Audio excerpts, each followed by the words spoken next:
well as encouraging.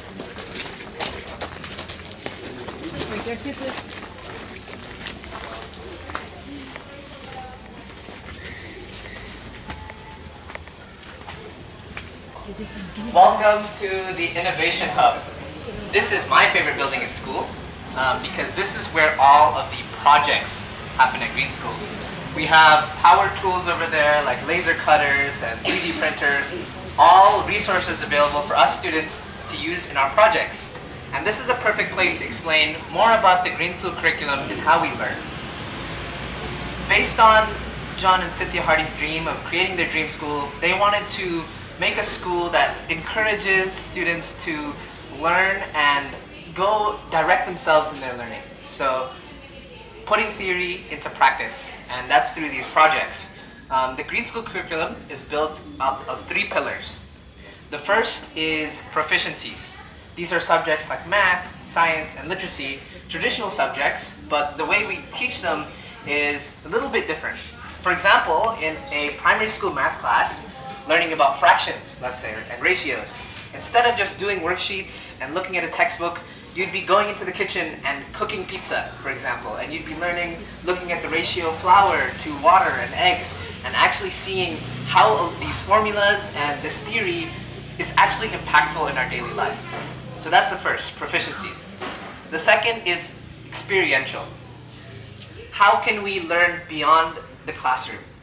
Whether it's in the garden, around Bali, going on a service trip, or Indonesia, we can learn in more places than just the classroom. And the final part is thematics. And this is combining everything that we learn into a project that is impactful to our community or the environment around us. So this place is an awesome example of that. Like over here, we had students making paper, recycled paper, but here in the biolab, this is an example of a high school project taking shape and becoming a service and important part of the Green School community. This started in a high school chemistry class. They were learning about biodiesel, all the different types of biodiesel. And in their social studies class, they were learning about the black market of used cooking oil. If you don't know, in Southeast Asia, there is a big black market on used cooking oil. Restaurants and hotels, they'll fry the oil maybe 4 times the recommended amount, and then they'll sell that used cooking oil to street vendors who then use it over and over and over again to where it's unhealthy. So they found that you were able to turn this used cooking oil, which is something that normally pollutes the environment, into biodiesel. And so from there, now we have 6 buses, a truck, an ambulance that is powered by frying oil. And that's our school bus and our transportation, and that started from a high school chemistry class. So those are examples of student projects that are available at Green School.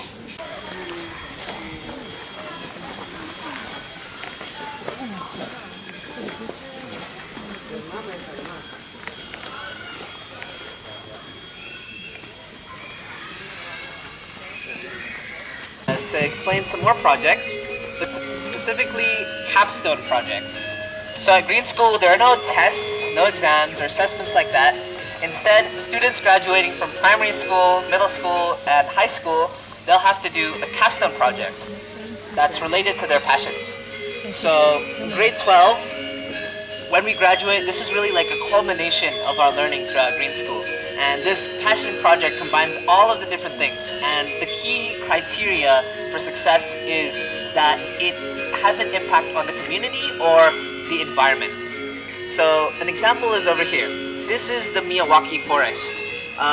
It is a reforestation method innovated by Professor Miyawaki. And if you think of traditional reforestation, you think of giant fields or forests of trees spaced apart from each other of one species of tree. But this is innovative in the way that it does the opposite of that. These trees are planted really close to each other and has so much biodiversity. There's 40 different species of native trees on this little forest. And this is then going to compete for sunlight, and it's going to grow up to 60 meters tall. So it grows much faster and sequesters even more carbon because it's planted in such a dense area. And not only that, it brings back some of the old biodiversity and life that was lost in the ecosystem that this probably was hundreds of years ago. So This reforestation project is part of a bigger capstone project from last year's graduating class. This student made a carbon market. So somebody who wanted to offset their carbon from a flight, for example, they bought this forest. And that carbon of their flight was then offset through planting this forest. And that's one example of a capstone project. Other students, that's our dogs. There was another student who's passionate about surfing, and he made a surfboard out of mycelium, out of mushrooms. Another who was an artist, and she made a whole gallery and auctioned that, and all of the proceeds went to a charity supporting an orphanage. All of these different projects combining something that you really love and doing good for others or the environment. And that's the whole idea of projects at Green School. Because of all these projects, we get skills like entrepreneurial skills, project management. And over here, behind us, is another example. This is our kitchen. It's run by the kitchen staff, but also by students. We cook mostly plant-based items, and students get their lunch here. But what's awesome is that students get to experience the whole process of making food, from seeds all the way to the table. We'll walk around and we'll see a lot of garden beds, and those gardens are taken care of by students at Green School. And the kitchen here is also managed and run by students. There are chefs and also people doing the finance. So all the students in that sort of class get to experience what it's like actually running a restaurant and serving students, and it's a whole self-serving process. And it's awesome. It's a great and fun opportunity. So yeah. All right, let's keep going.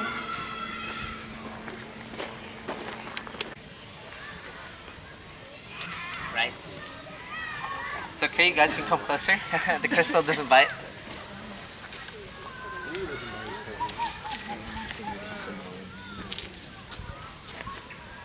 So this is a smoky quartz crystal. This was a gift given to John Hardy, the founder, by his friend from Brazil. So this giant rock came all the way from Brazil. And what you're looking at is just the tip, the surface. There's still 1 meter more crystal underneath here. So unfortunately, none of you guys can take this home. But I take you here not because it's really cool, not just because of that, but also it is a place that is really good to talk about mindfulness and how we do mindfulness in Green School. Mindfulness is a key part of learning for students, and it's integrated into the curriculum. And that's important because mindfulness isn't just meditation and things like that, but it's also, the key of it is to be able to be present in the moment and separate from creating a reaction and a response. Instead of just reacting immediately, being able to stop and think and come up with a productive response to a stimuli. And so mindfulness is practiced in a variety of ways, from 3-year-olds to 18-year-olds, and it'll look different, right? For us in high school and middle school, it looks like taking a break between classes and between materials in class and being able to just sit and take a deep breath. But how the whole community practices it together is at 2 p.m. there's a giant gong that is rung there, and everyone in the whole community takes 1 minute to stop what they're doing. Take a deep breath and then continue. So it's really good to just pause and give some time between things that you do. But there's also a really cool magic trick that I can show. Do you guys want to see it? Yes. Does anybody have a lighter, though? Lighter? Well, that is good, but unfortunately you can't see the magic trick that way. But what I was going to show is, normally if you get a strand of hair and you burn it, it burns immediately, right? But if you burn it on the crystal, it doesn't set on fire. That's cool. Magician doesn't reveal his secrets. But yeah, feel free to take photos if you like. But we'll... I've been here for 14 years. Yeah, from kindergarten. So I spent my whole education journey here. Hi to our piggy friends. This is Benjamin, and that's George over there. And these little piggies are taken care of by the early years kindergarten students over here. And they are a good showcase of how younger students at Green School learn. If you've ever spent time with a little kid, a lot of what they're asking is why. You know, why is the sky blue? Why are you like this? Why are you like that? And it can be really easy to just be like, just give them the answer right away and just say, oh, because of this or like this. But a lot of the learning for young students at Green School, it's about exploring that on your own and being able to observe and be in that environment where you're encouraged to find out why. Whether it's playing around and taking care of pigs, or going out into the gardens and looking at the insects, or you know, building with blocks and seeing how that's related to math. A lot of learning for the young ones is surrounding play, and sometimes you don't even realize you're learning. And what's also cool about this is it teaches us about empathy, how we can take care of another creature, and building that sense of responsibility for the environment, rather a sense of urgency and anxiety of we need to do something about the nature, we need to do this. Why not experience why it's worth fighting for? So it's awesome, and it's truly a privilege to be able to be surrounded by nature all the time. I would take us to the early years play space here, but unfortunately there are classes for the young ones, so let's keep going down.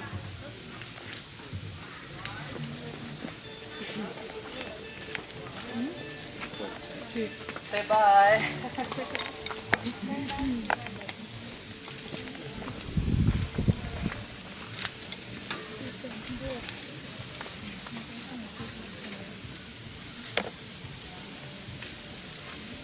And also a reminder to tell each other to remind that as well.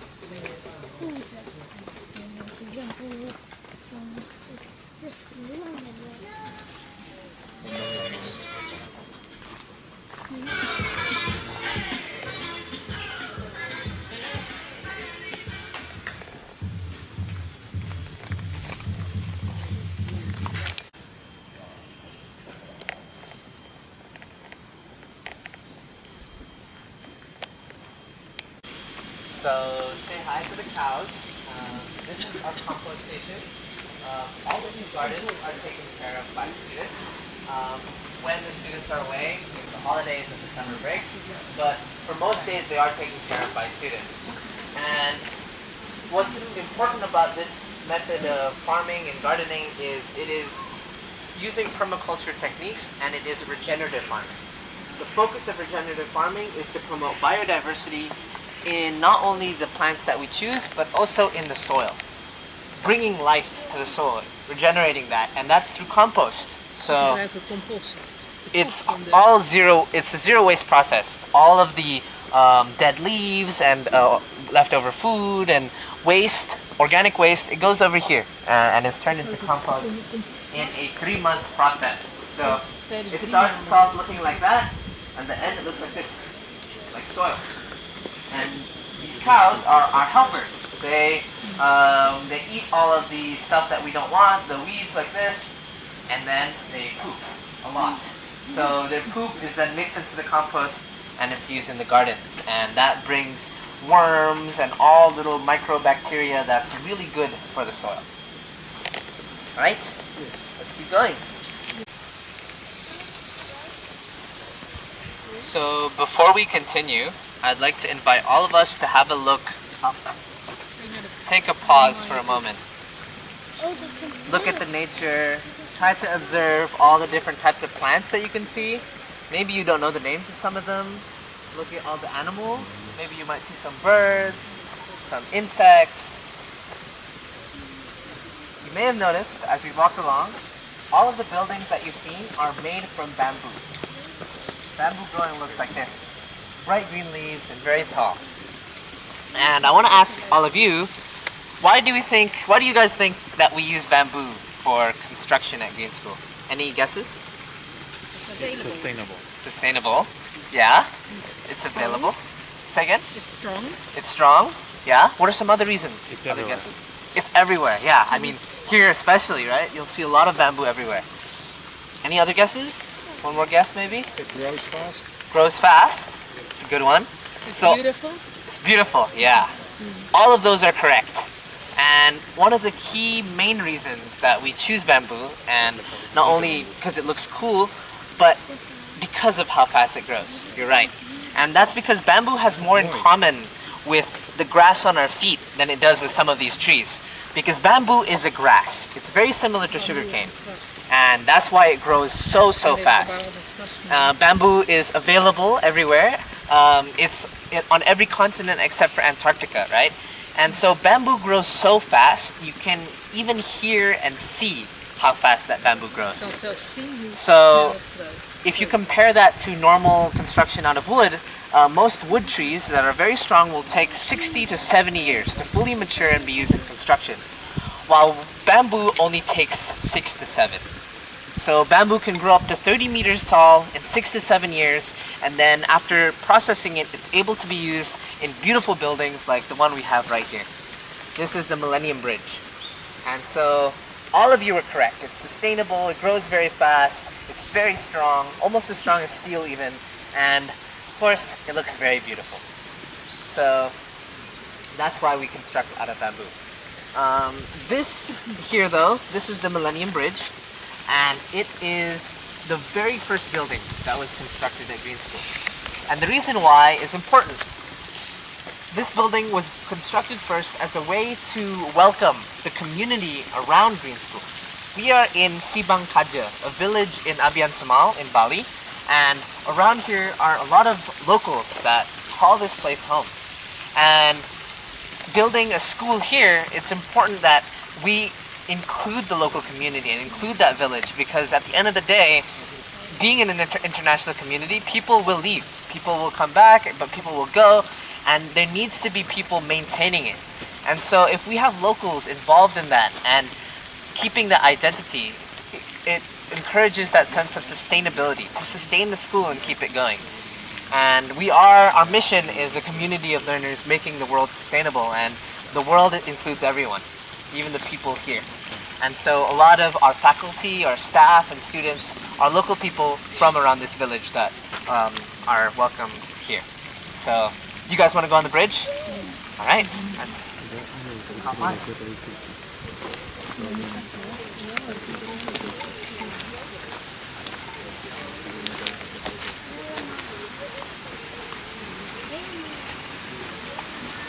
So please be careful, there's a little bit of maintenance here.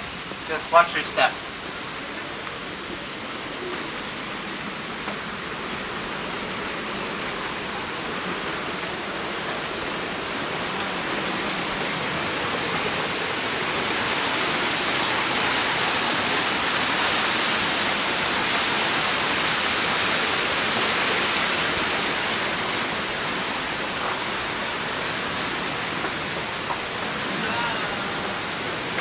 So we're super lucky as a school to be able to have a river going right through the school, right? And part of that learning, as I mentioned earlier in the tour, that experiential frame, it's acknowledging that even the river is a place for learning. Another way where we tap into this river actually is that we have hydropower upstream. There is a micro hydro turbine that powers the school. About 80% of our energy needs comes from this micro hydro turbine, and the rest of 20% comes from solar energy. So all of the electrical appliances at Green School are powered by renewable energy. So feel free to take pictures in the river. It is unfortunately upstream, there is a lot of pollution, so you'll see that there's a lot of trash in here. We'll go into this river every now and then to clean it up, but as time has gone on, it's been harder to have classes here actually because of how much industry is happening upstream. So before, where we could even swim here and play, now it's much harder. The river is much more dirty, and so that's another key issue that Bali is facing. A lot of our watersheds are in trouble. There is a water crisis in Bali, largely due to tourism and industry in general. So, yeah. All right. Let's keep going, let's keep moving. Let's see.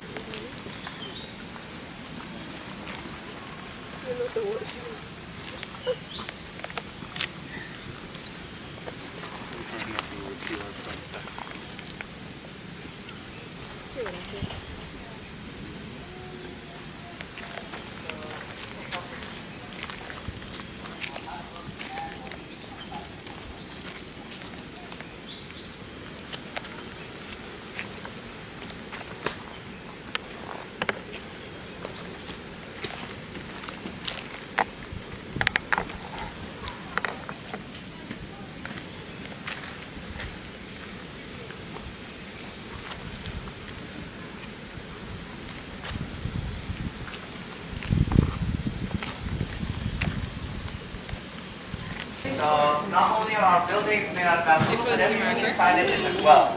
With bamboo furniture, chairs, tables, whiteboards over here. So not only does that look beautiful, but it's also challenging how we design schools. If you thought about how schools are designed and arranged, they haven't changed from the 200 years that they've been invented. Just a concrete box, rows of tables, and one person in front explaining to everybody else. And so at Green School, we try to challenge that norm and maybe look at some of the ways where maybe that isn't a productive way of teaching. Instead, it can be the opposite, restricting our freedom and curiosity to want to learn more. And so having an open environment that doesn't feel like it boxes you in is one way to do that. So this is a great place to explain about maybe a day in the life of a Green School student. I believe. But usually there's a schedule up here. But for primary students and lower school, that would be grade 1 to 5 and kindergarten, a lot of your learning is within a class. So a class of 18 to 21 students, which is advised by 3 supporting teachers. And these students within their cohort, they follow a schedule together. And this schedule is filled with variety. To try all of these different things and figuring out who you are, what you enjoy, and where your spot is in this world, right? And once you've had all of that variety, figure out and explore and find out why, when you're in upper school, middle school, and high school, you get to make your own schedule. You get to choose the course selection, and it's a little bit like university where you choose what courses you want to take for about a term. A term is 9 weeks. And for this 9 weeks, you follow this course with this teacher, and your schedule will look very different to your friends from the same grade, and you might have a schedule similar to someone who is grades above you, right? And this gives the opportunity for students to mix together, but also for students to be able to be more specific in what they want to learn. After knowing what you like, what you don't like, and explore the world, it's about where you fit into the bigger picture. And this is where more of those opportunities to do projects come along. Instead of those assessments and exams, you do these projects as a culmination of your learning in your math or science class, where you do something interesting, like science and chemistry, making soaps and selling that, and talking about sustainable cosmetics, and all these different types of projects that you can do. And once you graduate, it also is a little different from traditional education. If you think about a normal school, you may have a university counselor, and they help you figure out your applications and choose what university would be fit for you and what you might want to do. But here we have something called a pathways counselor. And the reason we call it pathways is because there are many paths you can choose when you graduate. And school shouldn't be about making one perfect product where you get really good at doing standardized exams and all this work, and then when you graduate you become a great employee. It's acknowledging that there are many types of students and many different ways students can go. And these pathways can range from, going to university, or it can be applying for a job, or doing an internship, or continuing your project as a long-term business, or starting a foundation or nonprofit organization. All of these are different things that our alumni have been able to do through Green School. And through this Pathways Counselor, you're able to be more specific with what you want to do when you graduate, and you get to sort of help pick your classes to get you to that final goal of what you're trying to achieve. And not all students know, right? Not all students are able to tell at age 17, 18 where they want to be in 10 years. It's hard to know that. And part of that is also finding out what you like and what you don't like, and narrowing it down even more. So that's a little bit about our full program. For these, course selections when you choose, there are credits that you get per subject that you do. There's a minimum requirement of credits before you can graduate and get the Green School diploma, and that's how we ensure students pick different classes, and they don't just do the same thing the whole time. Once you've picked all of that minimum requirements, then you can begin to choose more specific and choose those classes that are part of your pathways. So that's what it looks like for Green School. Any questions? We've walked around and you've got to see a lot. While we're here sitting down, maybe you have some questions. Yes? Now that you've gone so far through the program here, have you had classmates or even yourself who have struggled with that sort of self-initiated interest and motivation for it? Definitely. And we're not perfect. When we say we do these things, we're not the best at it, but it's something that we try. And I feel like as I've grown and as I've gone along through Green School, it's changed from when I first enrolled in 2008, 2009 to now, right? I feel like now we've gotten, with so many graduating classes, I think we're at 11 graduating classes now. We're a lot better at that whole process of getting students to go there, but not everyone figures it out in the end, right? And it's just getting to a spot where you feel purposeful and you feel like what you're doing matters, and you feel seen. And that's what we all want, essentially, right? And that whole process isn't just about students. At Green School also, we try to involve families as much as possible, so that normally, in a normal school, you think about getting a report, right? Like, as a parent, you're expecting your kid's report, but you're not really involved in that process. Here, it's much less of a quantitative number. It's a qualitative report on how students have grown throughout maybe a whole year, a whole academic year, starting from the first day they went into class all the way to the last. And a lot of how we do that is through these values, the I respect values: integrity, responsibility, empathy, sustainability, peace, equity, community, and trust. And the Green School skills. Sorry if you can't see it here. If you want a photo of it, you can come. But there are 9 skills that we try to integrate in all of our classes, and that's thinking creatively, critically, and in systems, to activate, be aware, communicate, and to adapt, collaborate, and solve problems. But how I would answer that question is, of course, there will be people who find it challenging, but for me, someone who's gone through the whole process, it's been much more cohesive and easier. Because if you think about being in a traditional education system, going here, there's a lot of challenges in that sudden switch. Some people deal with it really well, others maybe not, in the sense that, now I can do whatever that I want. There aren't really any strict consequences. I'm just gonna slack off. And that can happen, because in normal education, it's like, I see that I got an F, I have to do something about it or else my parents are going to get mad. Here it's like, my project is not working, or this is not doing this, or blah, blah, blah, but no one really cares, so I'll just not do it, right? Rather, it's finding that intrinsic motivation in yourself rather than an extrinsic, you're going to get in trouble if you don't do this. It's finding that, and it works differently for different people. So there are people that find it challenging, I would say. Green School is not for everybody. Yeah. I hope that answered your question. That's right. And you were just saying our parents are involved in the reporting Yes. process. Can you just tell me a tiny bit about that? I'm sorry to... Sure, no problem. So a little bit about that. The reports are about how we go through these values, how we implement these skills, and setting that as the criteria, so the rubric of seeing how that works. And then parents are involved as much as possible in the learning. We often invite parents to join and help students be mentors, or just join and watch the students showcase their work. Sometimes you don't really get that in schools, and it's not really a parent-teacher conference. Here it's a student-led conference. You're taking your mom and dad and being like, look what I did for science, I made a catapult, something like that. So it's a bit more interactive in that way. Is there another question? Yes. What are the hours?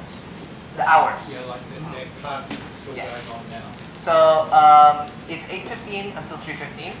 From 3:15 until around 5, there are extracurriculars. So it's from 8:15 to 3:15. That's the full day. Yes. The young ones, though, they have nap time, of course. They get a full, I believe, 2 hours of rest, which makes sense. They are very active, but for primary school, middle school, high school, it's a full, long day. Yeah. Yes. Happy to help. Yes? Yes. Great question. So, a lot of the learning here is tailored to the student. From a young age, what that looks like is you'll have teachers that are more specific and look out for you and support you in that way. help you go through those steps and achieving success and what the success criteria looks like in a class.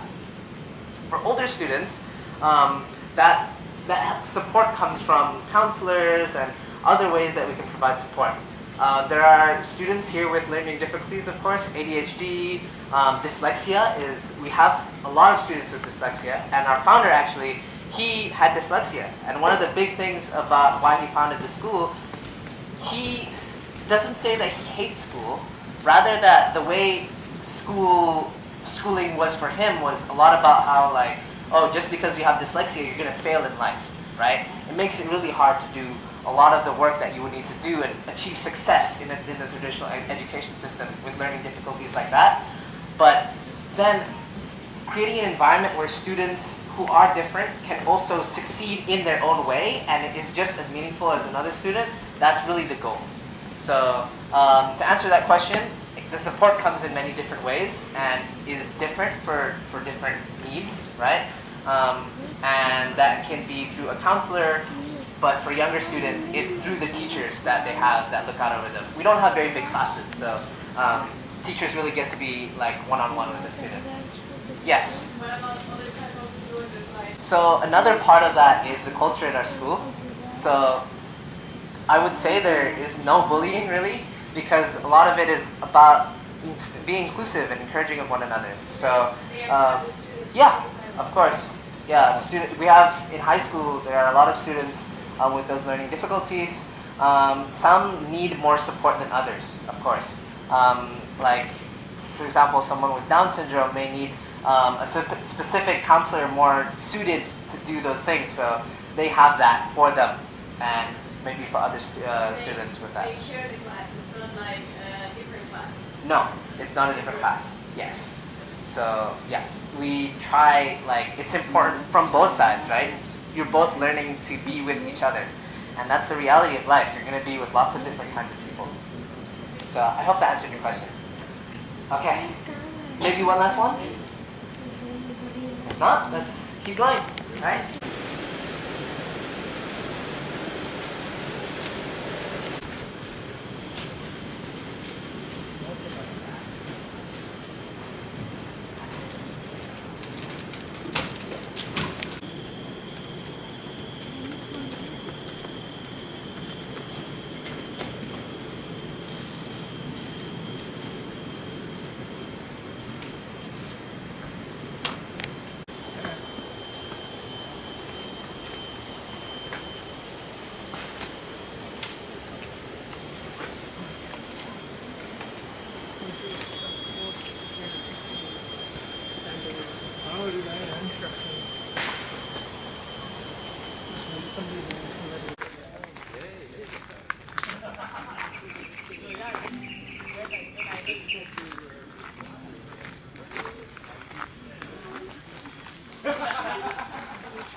So say hello to the chickens.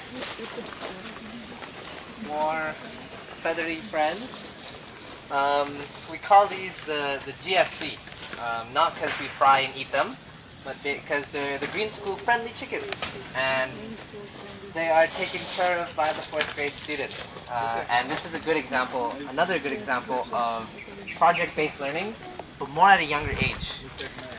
This was initiated by 4th grade students. And the whole reason it was started was they went to their teachers and they said, "We want chickens."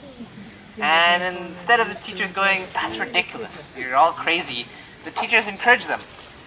Okay, if you can come up with a proposal, give a reason and persuasive presentation about why we should have chickens, then we'll get those chickens here. And so this is thematics in the sense that it combines all those subjects.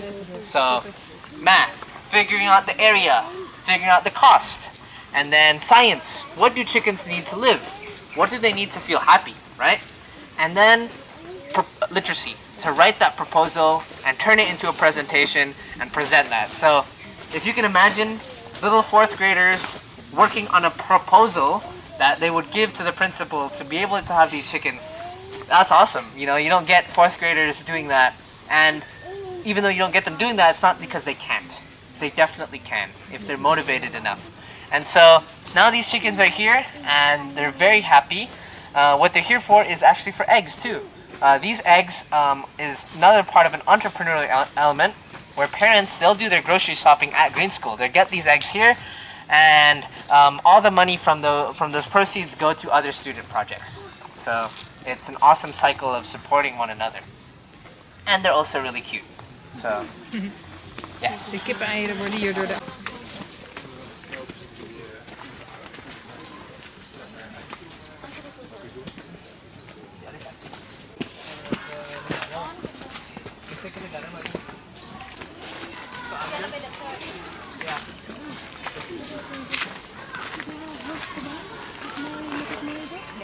Agak di sanaan dikit ya. Hi everyone.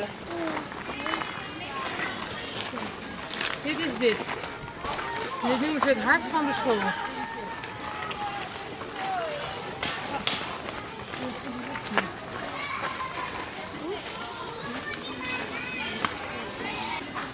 Welcome to the heart of school. This is the heart of our school because this is the center and where all the community gathers, and it's also where the middle school students have their classes. The heart of school, when the school was first founded with 96 students in 2008, it was just this building, the assembly hall, and the bridge downstairs. So we started off quite small. But small is relative because this is one of the biggest bamboo buildings in the world. If you were to add up all of these bamboo poles together, line them up like that, it would be 7 kilometers of bamboo. So it's massive. And all of that grew in just 30 years. Sorry, in just 67 years. So if you can imagine 30 meters of bamboo growing that fast. You look around and you'll notice that there's a lot of different names, right? You see names of people around. Some notable ones would be David Copperfield, the magician over there, Sir Richard Branson, Dr. Jane Goodall, who's renowned for her work with the chimpanzees, and Ban Ki-moon, the previous Secretary General of the United Nations. And all of these names are people who visited Green School and shared their impact, whether it's through a donation, most of them, or through their stories and mentoring the students. And so these are all incredible people who visited here, just like all of you, for joining this tour. And through your donation of this tour, you get to support this incredible campus. And not only that, local students like me to be able to go to school at Green School. So you're probably wondering about locals that go to school here. At Green School, we have a local scholarship program, and it's truly a privilege. It was started when the school first opened, and it's continued till now. And it allows for 10% of the school population to be local, and those locals to be fully funded. So out of the 500 total students, 50 are local. And through tours and these donations, they get to go to school. So thank you. Thank you so much. And not only are there 50 local scholarship students, but there's also 300 part-time scholars. So these 300 local students, they go to school in their national school, and then they come here after school and learn English. But for a little price, instead of cash, they pay with their trash. So they bring 10 kilograms of their recyclable waste, or their recyclable trash, bring it to our recycling center, which is then processed. And for those 10 kilograms of trash, they get a free year of English classes.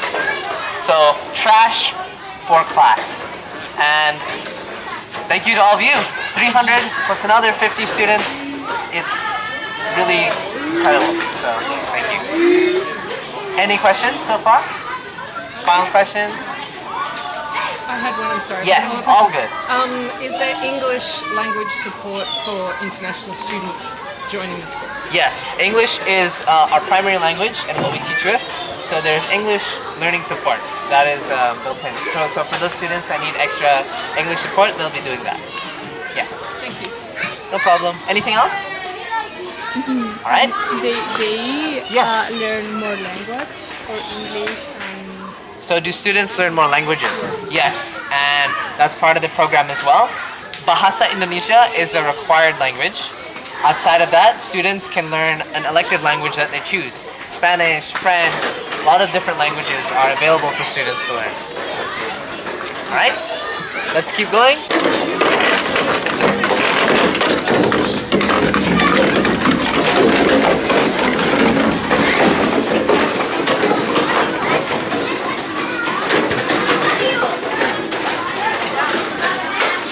This way.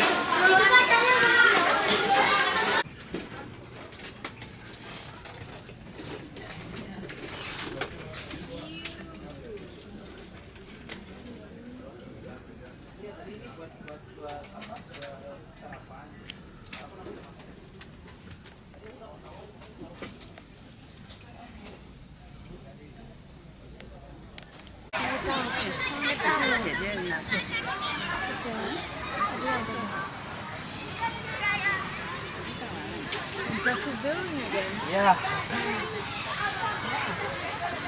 Wait for everyone. Enjoy the swing.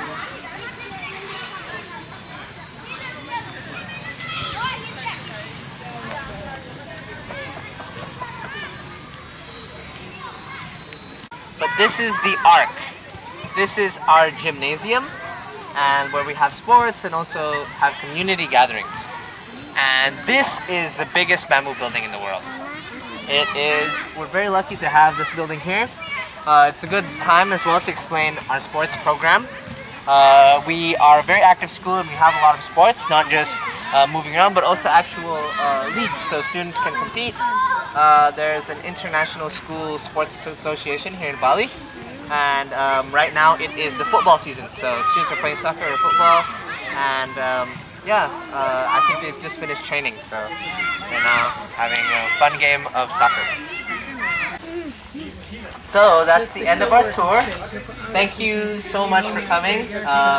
Thank you so much for visiting. Once again, it's been a great pleasure to be able to lead all of you. I'll be around for a bit if you have any more questions, but outside of that, that's the end. There will be someone here if you are looking to ask more questions about admissions and more questions that are specific to that. There will be someone to support you there. But outside of that, thank you so much once again. Terima kasih banyak.